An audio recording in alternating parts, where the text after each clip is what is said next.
আজকে চলে এলাম সম্পূর্ণ নিরামিষ একটা রেসিপি, দুধ পটল। প্রথমে পটলগুলোকে কেটে নিয়েছি, ভালো করে ধুয়ে নিয়েছি, আলুও কেটে ধুয়ে নিয়েছি।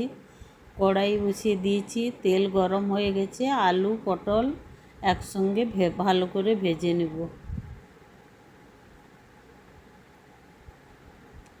লবণ হলুদ কিছু অ্যাড করব না, এমনি ভেজে নেব।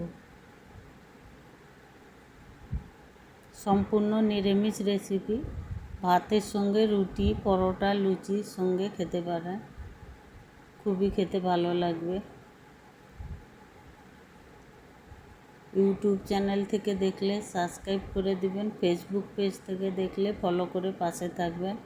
পটলগুলো ভাজা হয়ে গেছে, একটা প্লেটের মধ্যে তুলে নিলাম। ওই তেলের মধ্যে শুকনো লঙ্কা, তেজপাতা ফোড়নে দিলাম।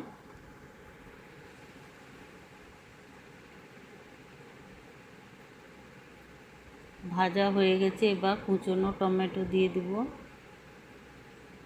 দিয়ে ভালো করে ভেজে নিব। এরপরে লবণ, হলুদের গুঁড়ো, লঙ্কার গুঁড়ো, জিরের গুঁড়ো, ধনে গুঁড়ো পরিমাণ মতন দিয়ে ভালো করে কষিয়ে নেব। কষানো হয়ে গেলে অল্প জল দিয়ে দিব, আদা বাটা দিয়েও ভালো করে কষিয়ে নেব। এবার জল অ্যাড করে দিব, দিয়ে ভালো করে কষিয়ে নিব। মশলা থেকে তেল ছেড়ে গেলে, যতক্ষণ না ছাড়ছে ততক্ষণ। এবার 1 চামচ ঘি অ্যাড করে দিলাম। যেহেতু নিরামিষ রেসিপি, মশলা থেকে তেল ছেড়ে দিয়েছে, এবার ভেজে রাখা আলু পটল দিয়ে দিব, দিয়ে ভালো করে কষিয়ে নিব।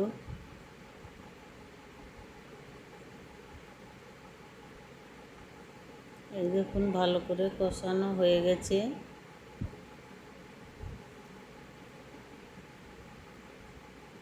অল্প একটু চিনি অ্যাড করলাম, যেহেতু নিরামিষ রেসিপি। এবার পরিমাণ মতন দুধ দিয়ে ভালো করে ফুটিয়ে নেব। এরকম দুধ অ্যাড করে দিয়েছি, এবার ভালো করে ফুটিয়ে নেব।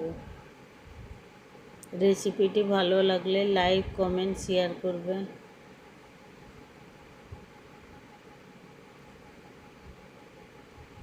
এই দেখুন আলুও সেদ্ধ হয়ে গেছে, এবার গরম মশলা অ্যাড করে দিলাম। আমাদের দুধ পটল রেডি হয়ে গেছে।